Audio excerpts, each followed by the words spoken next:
오늘 우리에게 주시는 말씀은 구약성경 다니엘서 2장 우리 14절로 24절까지의 말씀을 같이 이렇게 보겠습니다.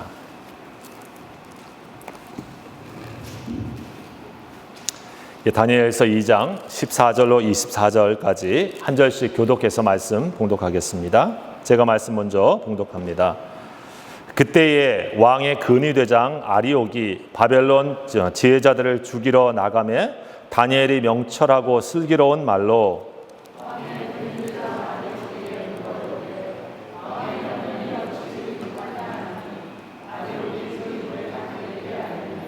다니엘이 들어가서 왕께 구하기를 시간을 주시면 왕에게 그 해석을 알려드리이다 하니라.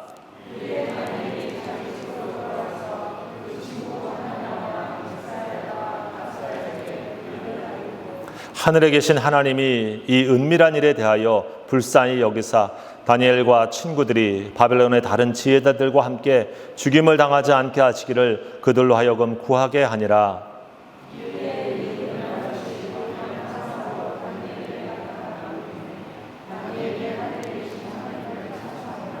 다니엘이 말하여 이르되 영원부터 영원까지 하나님의 이름을 찬송할 것은 지혜와 능력이 그에게 있음이로다.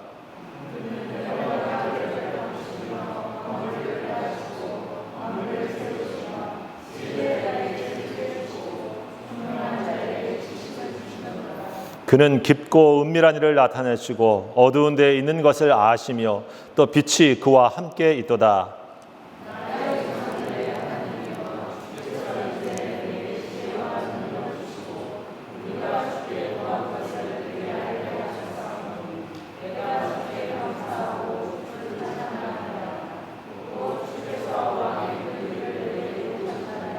함께 읽겠습니다. 이에 다니엘은 왕이 바벨론 지혜자들을 죽이라 명령한 아리옥에게로 가서 그에게 이같이 이르되 바벨론 지혜자들을 죽이지 말고 나를 왕의 앞으로 인도하라. 그리하면 내가 그 해석을 왕께 알려드리리라 하니. 아멘. 오늘 하나님의 성전에 오신 우리 성도님들 우리 주의 이름으로 또 환영하고 축복합니다. 우리 옆에 분 앞에 한번 축복합시다. 잘 오셨습니다. 축복합니다. 한번 인사해 주십시오. 우리가 다니엘서의 말씀을 같이 우리 은혜 나누고 있습니다. 여러분 인생에서 어떤 일들이 잘 되다가도 또 모든 일이 계속 아무 문제 없이 평탄하게만 가는 것 같지만 또 예기치 못한 위기와 어려움들이 우리의 인생에 찾아오는 것, 그것이 삶이라고 말할 수 있죠. 믿음의 사람들도 그렇습니다. 믿음으로 이만하면 내가 됐지 하고 잘 승리한 것 같지만은 거기에서 또 끝나는 게 아니라 사실 생각지 못한 어려움 혹은 위기가 우리 삶에 언제든지 올 수 있는 것이 믿음의 길이다, 이 순례의 길이다라고 하는 것을 우리가 기억할 필요가 있습니다. 여러분 이 포로로 잡혀간 다니엘서의 말씀을 보게 되어지면 우리 그것을 잘 확인할 수 있죠. 우리가 전의 시간을 통해서 1장에 보게 되어지면 다니엘이 포로로 잡혀간 상황 속에서 마음을 정하고 하나님께서 원하시는 대로 살아야 되겠다. 하나님 기뻐하시는 대로 내가 살아야 되겠다. 마음을 정하고 왕이 주는 포도주와 맛있는 음식을 거절하고 하나님 안에서 말씀 안에서 자기가 지키려고 하는 음식을 먹고 그 위기를 잘 넘긴 것을 우리가 발견하게 되어집니다. 그를 통해서 하나님이 축복해 주셨죠. 그에게 지혜도 주시고 꿈과 또 이런 길조들을 해몽할 수 있는, 해석할 수 있는 능력으로 이렇게 주셨습니다. 그러고 보면 참 이런 위기를 잘 넘어갔구나 이렇게 생각할 수 있는데요.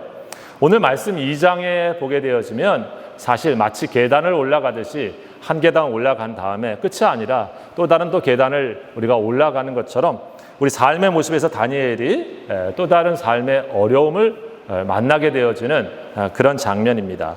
오늘 우리가 14절 우리가 읽었는데요. 그 시작이 그때에 라고 시작하고 있습니다. 그때가 언제인가? 우리 읽질 않았는데 1절부터 13절의 그 내용에 나와 있습니다. 그때는 한마디로 사실 위기의 때입니다.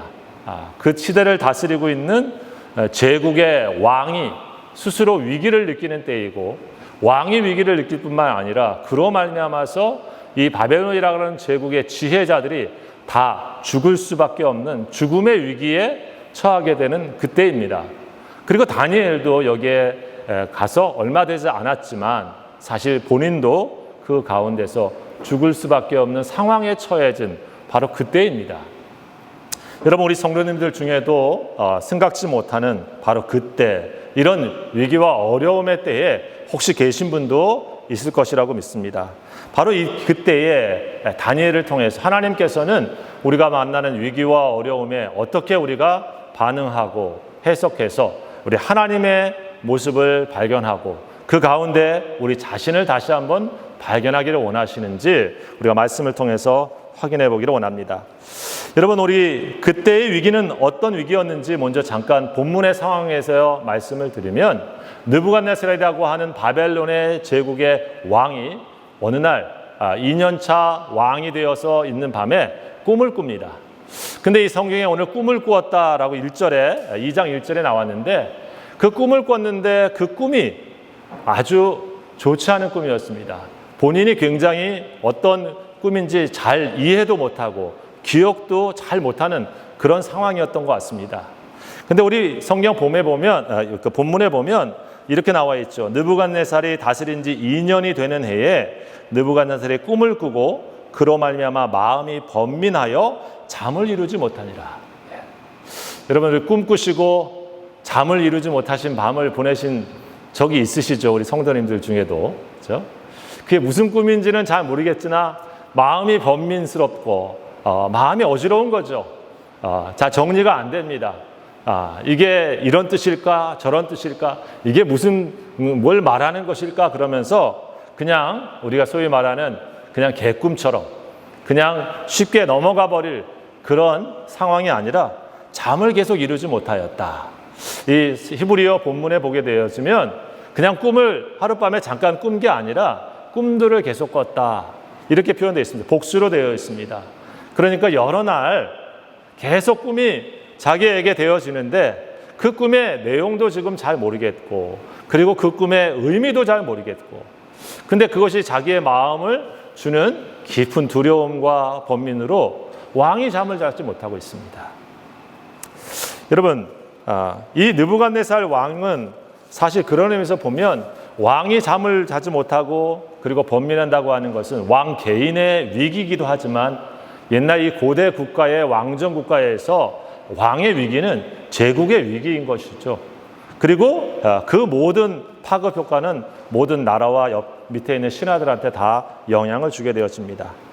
현대인들이 꿈을 대해서 여러 가지 해석들을 하고, 꿈은 개인의 삶의 과거의 여정이라든지 혹은 자신의 삶에 잠재되어 있던 것들이 드러난다든지 여러 가지 현대 심리학에서 꿈에 대한 얘기를 하게 되어지는데, 고대인들에게 있어서 이 꿈을 꿨다라고 하는 것, 특히 왕이 꿈을 꾸고 거기에 대한 것은 어떤 의미가 있었냐면, 단순한 개인의 어떤 잠재적인 그런 불만이나 걱정, 그냥 이런 것들이 그냥 표출되어지는 그러한 의미를 더 넘어서 가지고 한 개인이나 집단, 그 공동체의 운명을 예고하는 것이 꿈속에 담겨 있었다, 이런 의미를 깊이 갖고 있었습니다.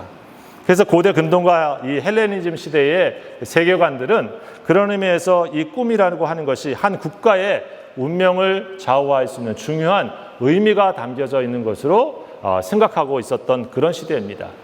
그래서 이 꿈은 자신들이 믿고 있는 어떤 신의 계시와 또 그것을 통해서 자신의 앞날이 또 좋아질 수도 있고 또 불행해질 수 있는 그런 의미를 담고 있었어요. 그래서 이 왕들이 소위 말하는 신탁을 받고 싶어 해가지고 자신들이 믿는 그 신전에 가서 잠을 잡니다. 그러면 그 잠자는 중에 일어나는 그 꿈이 가장 자기가 믿는 신이 어떤 신탁으로 예언으로 주는 그런 의미를 받아들였던 그런 시대였거든요. 자, 그랬기 때문에 왕이 어떤 지금 꿈을 꾸고 그것이 자기에게 이해가 안 되고, 더 나아가서 그 자체가 해석도 안 되고, 그래서 이 왕은 오늘 성경에 보게 되면 1절과 3절에 마음이 계속 번민하고 있는 그런 상태입니다. 자, 그래서 무슨 해결책을 찾습니까?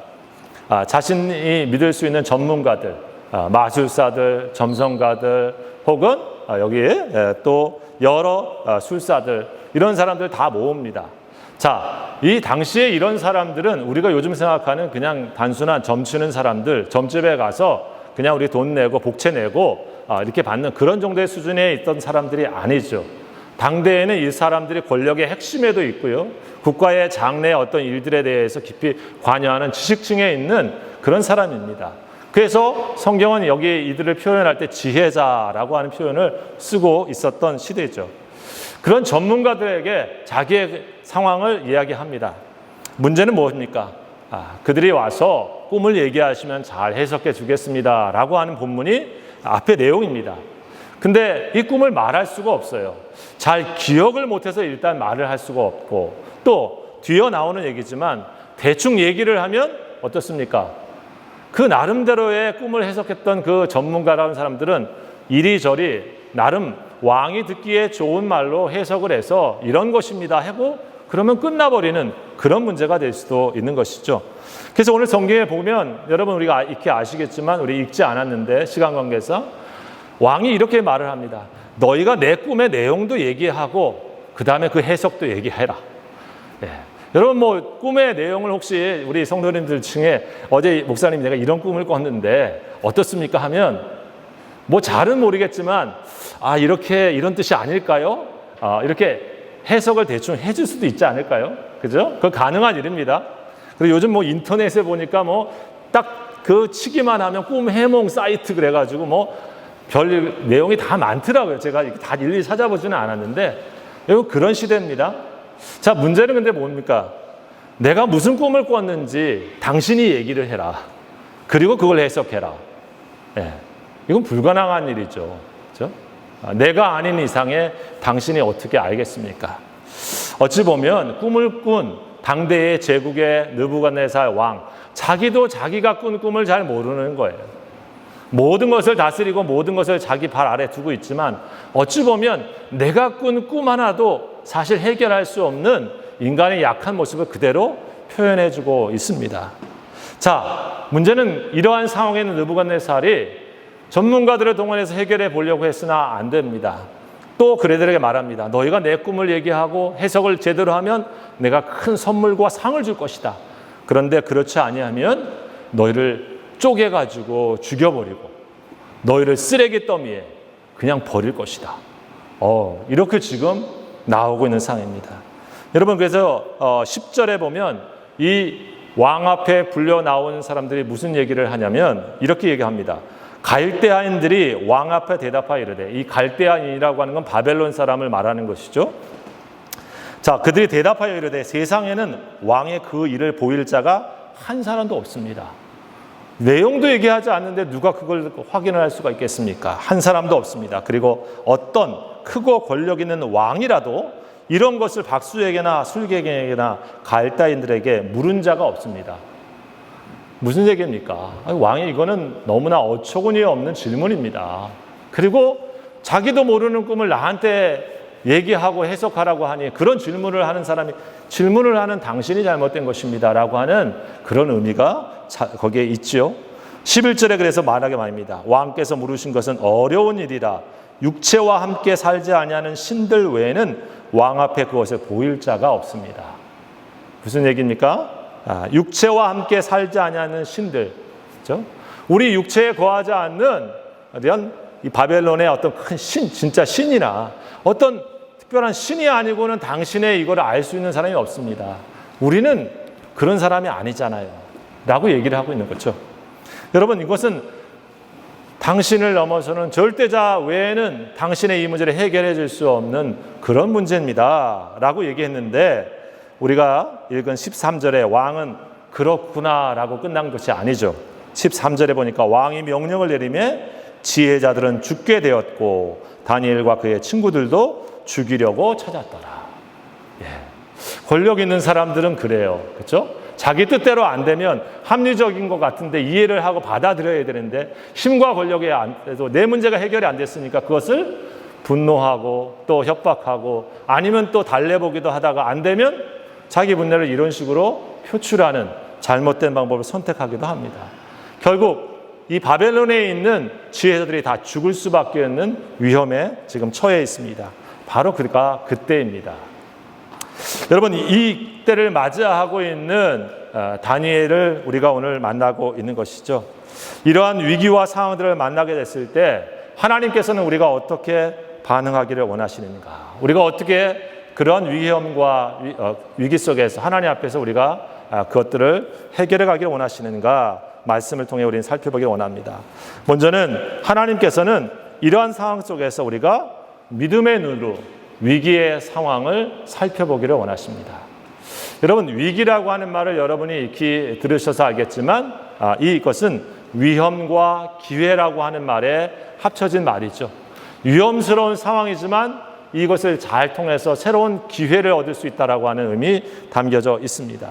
위험한 순간을 단순히 위험한 순간으로 생각할 게 아니라 그것을 기회로 생각해서 활용하게 되어지면 거기에는 감춰져 있는 축복과 선물이 있는 것이 위기다라고 하는 말이죠.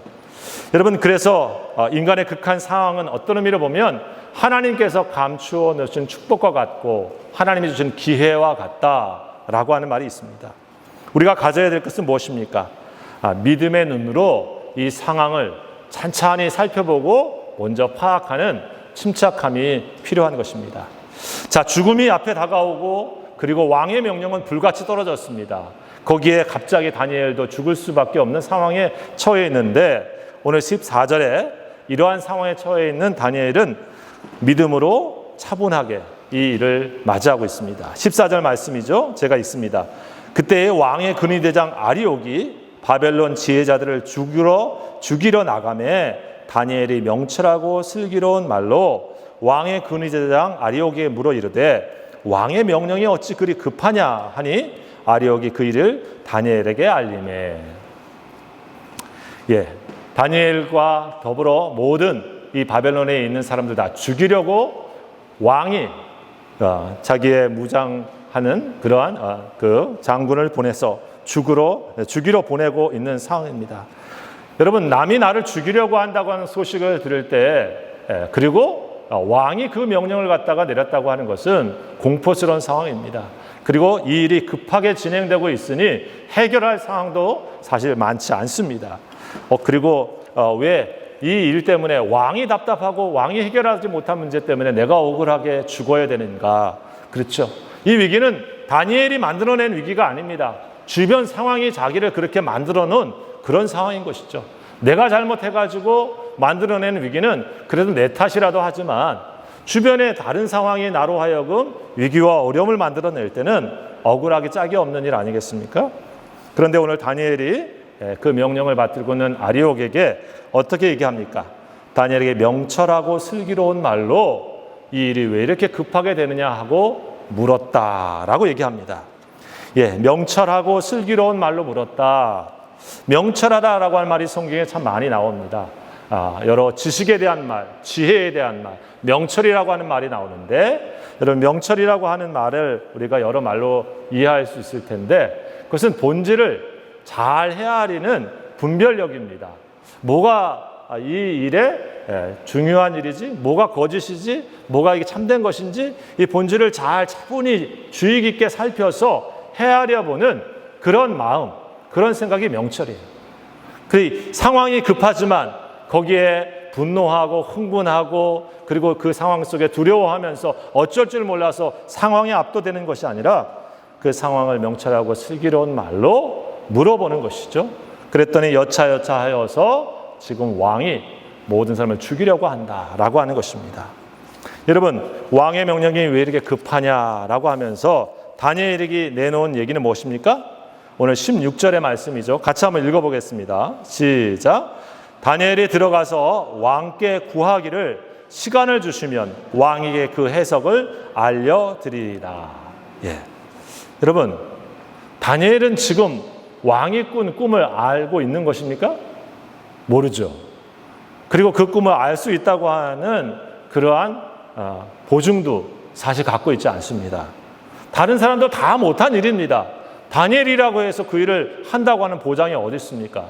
사실 다른 지혜자라고 하는 사람이 더 많이 경험도 있고 바벨론의 전통도 더 많이 알고 있고 그 사람들은 이 땅에서 아주 오랫동안 왕의 신임을 받으면서 지냈던 사람들인데 그 사람들을 제쳐놓고 자기가 이 상황 속에서 그 일을 해결할 수 있다고 하는 확신이 있다고 하는 것, 무모한 것이 아닐까요? 잠시 시간을 갖다가 늦출 수는 있겠지만 만약에 그렇다고 하면 제가 볼 때는 다니엘이 제일 1번으로 죽을 사람입니다. 왕을 요즘으로 말하면 왕을 어떻게 왕을 골려먹은 사람, 왕을 갖다가 무시한 사람, 이런 사람으로 더 보여질 수 있기 때문에 그런 것이죠. 그런데 다니엘이 이렇게 용기 있게 나아가는 것은 무엇입니까? 어떻게 보면 자기 자신에 대한 자신감이 충만해서 그런 것이 아닐 것입니다. 자기는 무슨 꿈이든지 다 해결할 수 있는 능력을 가진 사람이니까 그렇지도 않죠. 그 해석을 알려드리겠다고 하는 것은 다른 것이 아닐 것입니다. 바로 이 위기 상황 속에서 나와 함께 계신 하나님이 계시다고 하는 사실을 기억하고 있기 때문에 그런 것이죠. 여러분, 다니엘의 이름이 뜻이 뭐라고 그랬습니까? 혹시 기억이 나십니까? 하나님은 나의 판단자시다. 하나님은 나의 재판관이시다. 하나님이 나의 주관자시다 라고 하는 것입니다. 하나님은 나의 주관자 재판관이실 뿐만 아니라 지금 다니엘서를 통해서 보여주고 싶은 것이 뭐냐면 하나님께서는 다니엘의 재판장일 뿐만 아니라 다니엘의 심판장일 뿐만 아니라 전 바벨론의 심판장이고 전 세계의 주관자시고 심판자라고 하는 것을 보여주시려고 하시는 것이 하나님께서 이 다니엘서를 우리에게 주신 그러한 목적이 담겨져 있는 것입니다. 다니엘이 이 바벨론에 와서 경험하고 있는 것은 무엇이냐면 이 위기가 내가 해결할 수 있는 위기이기 때문에 자신감을 가지고 왕에게 가고 있는 것이 아닙니다.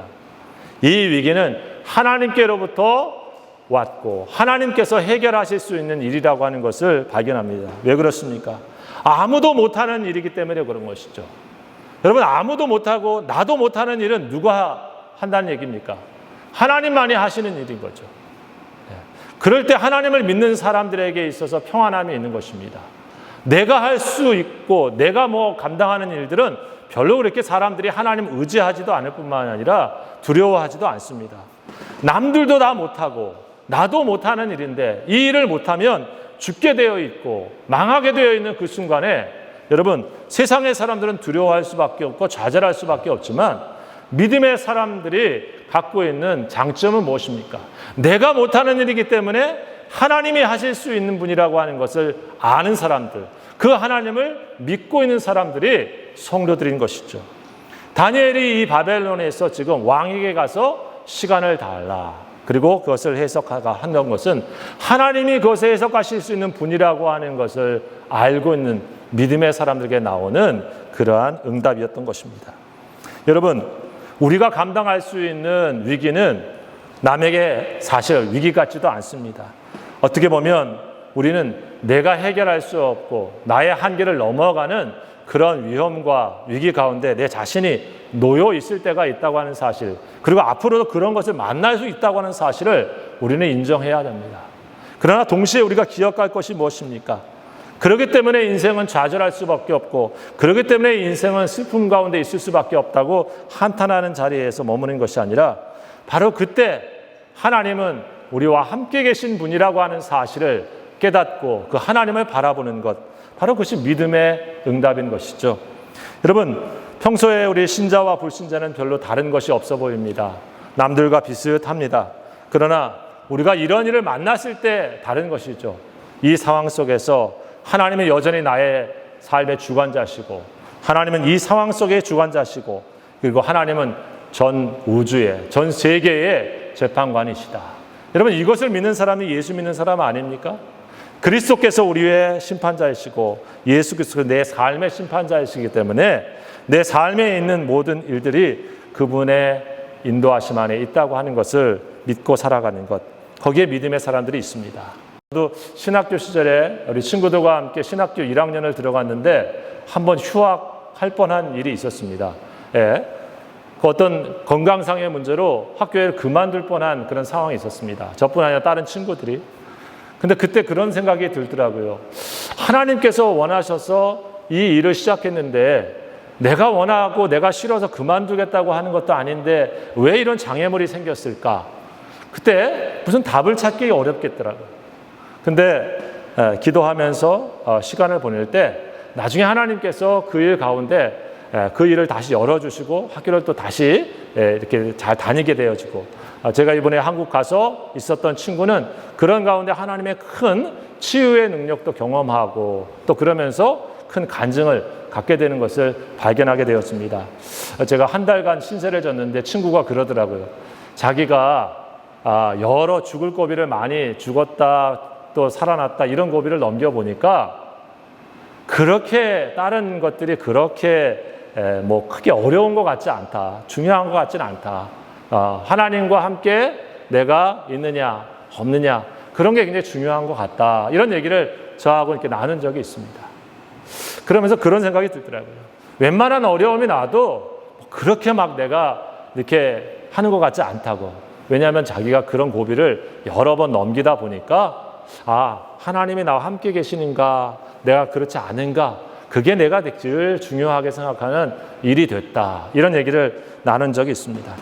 여러분, 우리 성도도 마찬가지예요.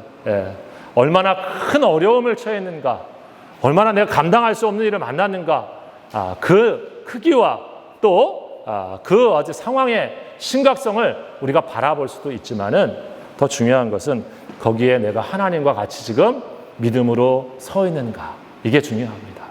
왜냐하면 하나님께서는 그 위기 가운데 주님의 길을 숨겨놓고 계시고 예비하고 계신 것이 성경의 말씀이니까요. 여러분, 이런 하나님의 예비하심을 바라볼 수 있기를 주의 이름으로 축복합니다. 여러분, 이 다니엘은 그렇게 침착하게 응답하면서 거기에 멈추지 않고 상황을 파악한 다음에 어떻게 했습니까? 그 위기 속에서 기도하고 있습니다. 하나님은 우리가 위기를 만났을 때 그 가운데서 그것을 파악하고 하나님께 더 가까이 가서 하나님을 의지하고 하나님께 기도할 수 있는 시간으로 우리를 초청하고 있다고 하는 것입니다. 여러분, 이 다니엘이 꿈과 해석을 하는 뛰어난 사람이니까 자기가 그냥 내가 해결해 줄게 이런 게 아니죠. 오늘 17절과 18절에 이렇게 나오고 있습니다. 이에 다니엘이 자기 집으로 돌아가서 그 친구 하나냐와 미사엘과 아샤랴에게 그 일을 알리고 하늘에 계신 하나님이 이 은밀한 일에 대하여 불쌍히 여기사 다니엘과 친구들이 바벨론의 다른 지혜자들과 함께 죽임을 당하지 않게 하시기를 그들로 하여금 구하게 하니라. 아멘. 여러분, 다니엘이 산 것은 하나님 앞에 그 위기 속에서 하늘에 계신 하나님께서 이 길을 해결해 주실 것이고 또 그분만이 해결할 수 있다고 하는 마음을 가지고 자신을 불쌍히 여겨달라고 자신의 친구들과 함께 기도하는 자리에 있었다고 하는 것입니다. 여러분, 이 상황을 다니엘이 알고 자신의 친구들과 함께 상황을 같이 알렸습니다. 같이 어려운 상황 속에 있으면서 그들과 함께 나 혼자 기도할게 충분해 이게 아니고 다른 이들에게 기도를 부탁하고 같이 기도하고 있죠. 여러분, 어려운 위기 상황에 내 마음을 다해서 같이 기도해 줄 사람이 있는 것 얼마나 중요한 얘기입니까? 그렇죠? 우리 믿음의 공동체가 있다고 하는 것은 사실은 서로 얼굴도 다르고 삶의 환경도 다르지만은 어려움과 고통의 자리에 있을 때 나를 위해서 나처럼 같이 마음을 쏟아가지고 내 문제처럼 같이 기도해 줄 수 있는 영적인 가족들이 있다고 하는 것이 바로 교회의 축복입니다. 교회는 우리가 멋지게 교양 있게 왔다 갔다 하기 위해서 모이는 그런 종류의 그런 사교 모임이 아닙니다. 영적인 가족과 같이 네가 아프면 나도 아프고 네가 잘 되면 나도 잘 되는 그런 하나님의 가족으로 있는 것이죠. 오늘 이 다니엘의 세 친구는 바로 그러한 진짜 친구들인 거예요. 죽음의 위기 가운데 함께 같이 기도할 수 있으면서 마음을 같이 나누는 그런 사람이었죠. 여기 기도의 시작이 어떻게 시작되어지고 있습니까? 하늘에 계신 하나님이 이 은밀한 일에 대하여 우리를 불쌍히 여겨주시기를. 하나님에 대하여 여기 그래서 설교 제목을 하늘에 계신 하나님이라고 하는 말씀을 드렸는데 이 말이 또 반복되었습니다. 하늘에 계신 하나님, 이스라엘에만 계시는 하나님이 아니라 바벨론에만 이 땅에 있는 곳에 있는 하나님이 아니라 하늘에 계셔서 모든 땅들을 다 보고 계시고 판단하시는 그 지극히 높으신 그 하나님이 오늘 이 은밀한 일, 비밀스러운 일, 미스테리한 신비로운 일에 대하여서 사람이 할 수 없지만은 우리를 긍휼히 여겨 주셔서 이 일을 알게 해달라 기도하고 있는 것이죠. 여러분, 사람이 똑똑하고 그리고 특별히 또 신앙생활에 은사가 많고 그리고 어떤 영적인 실력이 있게 되어지면 가장 경계할 일이 바로 교만입니다. 내가 기도하면 돼. 내가 기도해 보면 다 알아. 왜? 전에도 그렇게 해줬고 앞으로도 그렇게 할 수 있는 자신감이 생기거든요. 근데 우리가 잊지 말아야 될 것이 있습니다. 하늘에 계신 하나님께서 우리를 긍휼히 여겨 주셔서 우리에게 은혜를 베풀어 주시는 것이지, 우리에게 은사를 주시는 것이지, 우리가 날 때부터 신령한 사람들이 아닙니다. 날 때부터 무슨 큰 은사를 갖고 있는 그런 사람이 아닙니다. 여러분, 그래서 자칫 다니엘과 같이 하나님께로 받은 것이 많은 사람들이 하나님을 무시하기가 쉽습니다. 내가 하나님께 기도하면 하나님이 즉각 해주셔야 되고 또 마음대로 움직이시는, 하나님을 마음대로 조종할 수 있는 그러한 사람인 것처럼 자신을 착각하는 상황이 생길 때가 있습니다. 그러면 어떻습니까? 다른 사람들을 다 영적으로 자기 하수처럼 생각합니다. 교회의 질서도 그래서 무너질 때가 많습니다. 여러분, 다니엘은 절대 그러고 있지 않죠. 오늘 하나님 앞에 불쌍히 여겨달라고 기도하고 있습니다. 여러분, 이게 우리 앞에서 살폈지만 하나님의 은혜와 긍휼을 주셔서 자신을 위기 가운데서 건지실 수 있는 분이라고 하는 그 마음을 지켜가고 있기 때문에 여러분, 다니엘서 1장 끝에 다니엘은 한 시대에만 하나님께서 쓰고 계신 사람이 아니라 바사왕, 이 페르시아 고레스 원년까지 그의 나이에 한 15, 16세 포로 생활을 시작했다가 80세가 넘는 그 나이까지 하나님께서 그를 통해서 영광 받으시는 인생으로 쓰고 있다고 하는 사실을 기억해야 됩니다. 여러분, 다니엘은 혼자 기도하지 않고 함께 믿음의 동역자들인 친구들과 같이 기도하고 있습니다. 기도는 그런 의미에서 우리 자신이 하나님 앞에 겸손하게 우리 자신을 인정하는 시간입니다. 우리가 기도하지 않는다고 하는 것은 사실 아무 얘기하지 않지만 나는 기도하지 않아도 살 만한 사람이고 기도하고 하나님을 의지하지 않아도 지낼 만한 그런 자신 있는 사람입니다라고 우리를 말하고 있는 것과도 같습니다.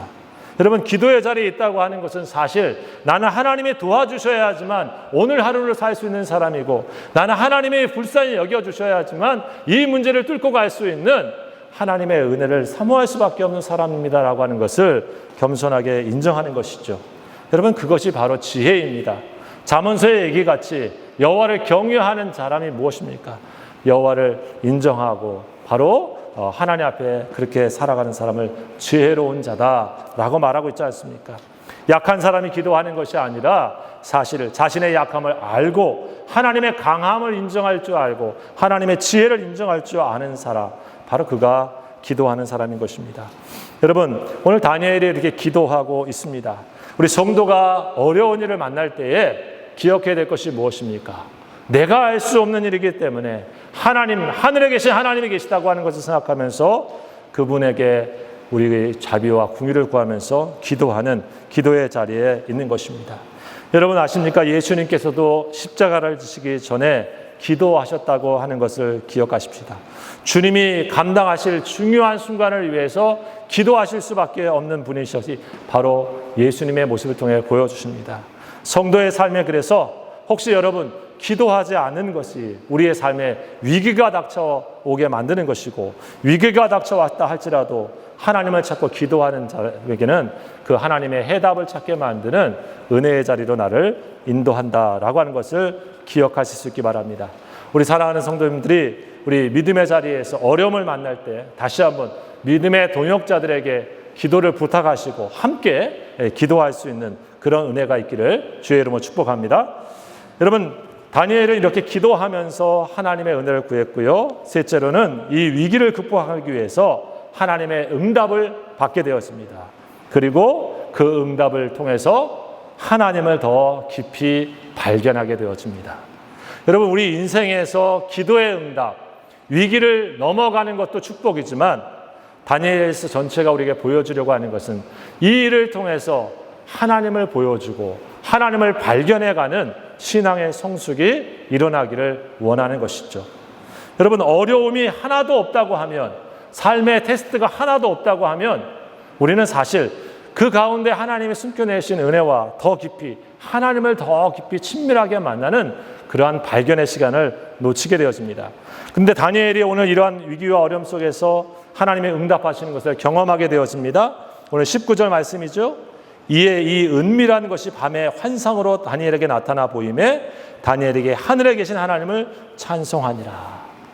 하나님께서 응답 주셨습니다. 밤의 환상으로 하나님께서 속해 있는 신비로운 것을 나타내 보여주셨습니다.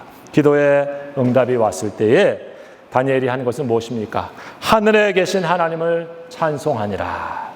여러분, 우리 믿음의 사람들이 가야 될 길입니다.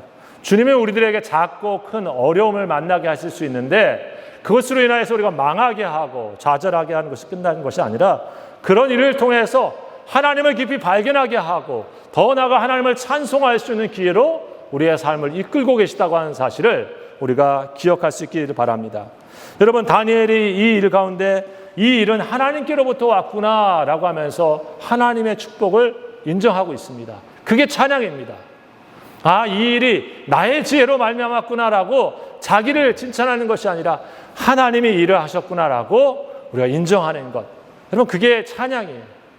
우리가 여기 와서 노래를 가지고 하나님 앞에 찬양을 드리기도 하지만 내 삶에 일어나는 일들을 통해서 하나님께서 열어주시고 해결해 주시고 또 보여주시는 일을 통해서 아, 이거 하나님이 하셨지. 하나님을 인정하는 것.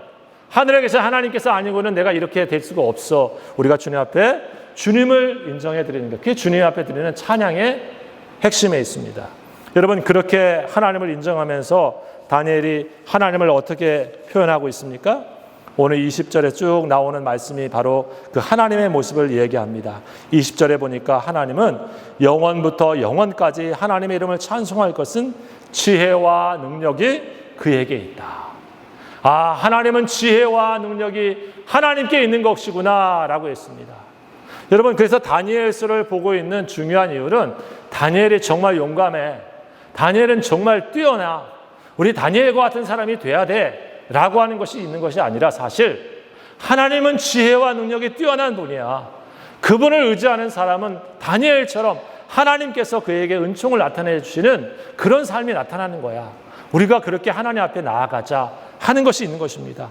여러분, 지혜와 능력이 다니엘이 인정했어요. 하나님께 있어요.